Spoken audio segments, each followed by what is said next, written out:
Atturo az850s versus Achilles Desert Hawk UHP tire. Which is the better tire? We're going to find out.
Hello and welcome back to the channel.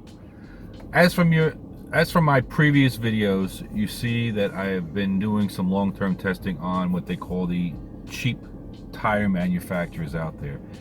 And I wanted to kind of break it down and give you a kind of like a review on two of the tires that I've been testing for a while now. One is the Atturo az850. And the other one is the Achilles Desert Hawk UHP tire. The sizes are 275/40/20 on a 2016 Dodge Challenger. Now, this is going to apply across the board to other cars, obviously, but this is just as a comparison note of what type of car it's on and the type of use that I use it for. And then, you know, this is not like a definitive scientific approach about it, but it gives you an idea when you're looking at these tires, maybe which brand or which one is better for you and your application or your driving needs per se. Now, right off the bat, even though they're classified, or most people call them the cheap tire segment or the offshore brands or the Asian brands or whatever the hell they call it, they are a spectacular deal as far as the pricing and what you get for the money. Now, for this particular car, most people say, well, why don't you just go step up to the high performance or the super high performance tires on this particular car? And from my previous video is that I wanted an SUV type of tire for the type of roads and the everyday usage that I get out of this.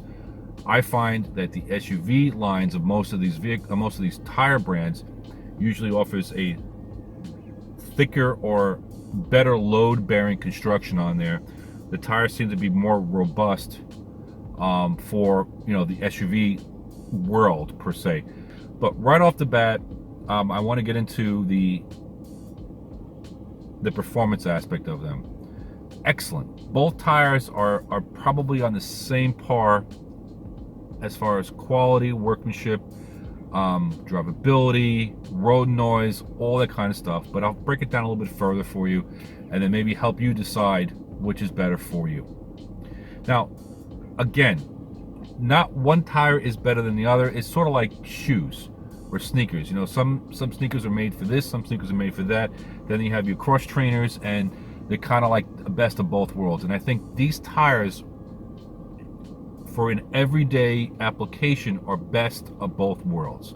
They give you really good grip in the dry, they give you excellent performance in the rain, and they give you some snow capacity. I'm saying maybe 1 to 2 inches or something like that. These are not a snow tire, so nothing in this segment is going to be a snow tire unless you go with a dedicated snow tire or an all-terrain type of tire. So don't let the hype saying, oh yeah, this tire is good in snow, and all tires suck in snow unless it's actually dedicated for a snow tire. It has that big symbol on it, and a snow tire is no good in the dry and wet. I mean, in the dry weather. So that's just a rant that I just did.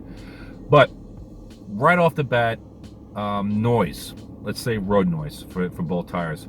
Both of them are extremely quiet. Even the Atturos in the coldest weather, and I think the lowest that we got here is maybe like 17 degrees, they still conform to the road. They didn't do any weirdness or anything like that. So, you know, even though it's not a dedicated snow tire, I did drive it in the wintertime and it performed admirably. I mean, it was beyond better than I would expect it to be compared to the other tires that were originally on this car that this car came with, which were the Goodyear F1s,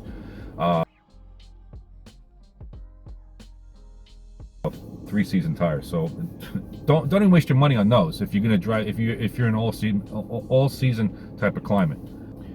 Now, off my rant, the noise factor, and in the description in like the Achilles tire, the Desert Hawk tire, they say that it has a higher silicone content, which offers, if I remember correctly, better fuel economy and less road noise or something along those lines. In a car like this, the fuel economy, your right foot dictates that, and I noticed zero difference in fuel economy between the two, basically. But what I did notice is that the Achilles tire is set up more for a luxury, a softer ride. That means the way they do the sidewall construction and in the composition of the rubber, it does offer a slightly quieter ride and a softer ride, but at the price of dry grip. So you got to remember the balance here between, it's like a sneaker, the balance or a sneaker shoe. It's a balancing act that they have to play, and that's with anything, all tire manufacturers, not just these two that I'm looking at right now. And we're talking about like 80, you know, if 80% and below, you're not going to notice the difference between the two tires. It's when you get up to the 80% and above and you start pushing the tire, that's when you notice the difference. Now, the biggest difference between these two tires is the tread wear, which is the Achilles is a 400 tread wear. The Atturo az850 is a 320 tread wear. That's a big difference as far as what the life expectancy of the tire is supposed to be. But from my experience with the Atturo az850, I got almost 23,000 hard miles. I mean, like hard miles, you know, beating the crap out of them, didn't care, you know, Mexican pavement burnouts, blah, blah, blah, blah, blah. Didn't rotate the tires the way it's supposed to be. And from the previous videos, you can see pictures of the tires of what they look like. They weren't cupped, they weren't chunked, they weren't, you know, in comparison to the tires that were on the car originally, F1 tires, Goodyear, they were garbage in 17,000 miles.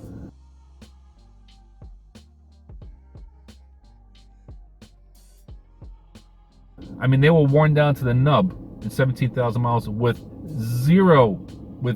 total normal driving, back and forth to work. They were garbage in that period of time. So that speaks worlds to me as far as if tires can last on my heavy hand. You have to guesstimate that if I did not abuse the tires and drove it like a normal monkey, that I would probably get between minimum of 30 to 35,000 miles out of the tire. Easy. That's what I'm thinking. With even, you know, for the abuse that I sent it, and they still lasted 23,000 miles. So that's a tall order. Now the Achilles, since they have the 400 tread wear, I would probably assume that they were a 40,000 to 50,000 mile tire. I could be wrong, you know, whatever it is. I don't have enough miles on there, and I guess down the line I'll have some extra miles on it. I don't put that many miles on a car a year to really go another 40,000 miles, because the car has 35,000 on it right now, and I've had the car for 3 years, so I don't know. Now, going back to the handling capability, above 80%, this is where the differences between the two tires are. You can really feel the differences. Now, with most modern cars, you're going to have all the traction control nannies, you're going to have all the stability control nannies, so you don't really get a good feel of a tire until you take all of that shit off, which I did occasionally, just to, you know, for my mental review on these tires to see where they're at. Now, once you take all the traction control off on this rear-driven platform car, and you swing that tail out a little bit, and on my commute to work every day, I have the same commute, so I have a combination of city, highway, and nice on and off ramp sweeps, you know, long sweeps. that you can really load those tires, come up and around and swing the ass end around a little bit. And at that level, you know, pushing it above 80%, both tires showed extreme capability and give you that audible sound that you need to let you know what's going on with the tire, when it's going to break loose, when it's going to do something stupid or anything like that. When you get into the ultra high performance tires, they do not do that. They give you 100%, and then at 101%, they just snap and let loose, and you're into a barrier someplace or whatever like that, if you're not aware of that. Again, these tires gave me that audible tone that I'm looking for on a daily street driven tire, which is fantastic. Now, the Atturos take the cake on that as far as ultimate traction. They did have that much superior traction as far as road capability, as far as sweeping turns and all that kind of other stuff. The Achilles, since they're a little bit softer on the sidewall, they tend to roll into the turn. You can feel it roll over, per se. I don't know if that's the correct terminology for it, but I'm trying to give you a visual. When you're coming into that turn, you can feel the car pushing and turn over, and then when the ass kicks out, it slides out a little bit faster than the Atturos were doing that. But at no means were they uncontrollable. They were very stable. It's just that you couldn't push them as hard before they let go. And as far as actually straight line traction, this is a kind of like a toss-up, because the Atturos are extremely good on certain types of surfaces, but the Achilles seem to have a little bit more bite off the line. So that kind of doesn't compute in my brain, because technically the Atturos are a softer compound tire versus the Achilles. So I'm kind of a toss-up with that one. Now, as far as wet weather, both of them were excellent. Again, we went over road noise. The construction of the tire was great. They balanced out correctly. Excuse me. Woo. Excusez-moi. And overall, for this cheap tire segment, and as far as what I've discussed already, it's going to be up to you of how you drive and what you are requiring of this type of tire. Now, again, these are the SUV type of tires. I want to make that very clear. They are super, they give you great performance, absolutely great performance, but they're not like a Cup 2 type of tire that you would see on a ZL1 or anything like that. But then again, you're on a street-driven car, so you're not looking for that ultimate grip at a premium price, and also they don't last more than, what, 6,000-7,000 miles, those types of tires. So we're looking at an all-season, everyday, high-performance type of tire for under $500. Well, actually, the Achilles were $411 shipped, and I think the Atturos a little bit more than that. So under $450, you get you get 4 tires shipped to your house, and at these sizes is fantastic. You can't beat that, and it just boggles my mind how I don't see more reviews on these types of tires, or people aren't using them.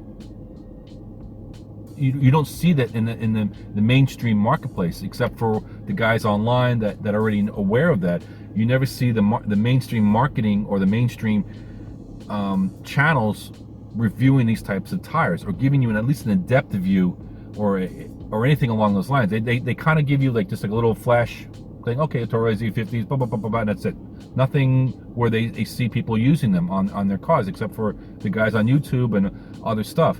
So, in my opinion, these 2 tires, you can't go wrong with either one of them. And at the price, the big name manufacturers are pretty. I mean, this is a what am I trying to say here? This is they should be really afraid of what's coming out of these other markets, because you're getting premium stuff for a little bit of money, And I don't want to hear that whole U.S. made bullshit. And it's made, most of the tire manufacturers are not made in the U.S. I hate to say it, most of them are overseas in China and other places. So when you talk about cheap Chinese tires or cheap Asian or Malaysian tires or Indian tires, you know, you have all the manufacturers that are going out there and making tires and bringing them back here. Very few tires, from my understanding, are made actually here in the U.S. So you can't call them, you know, I don't know. Let me know what you think. Have a nice day. Bye.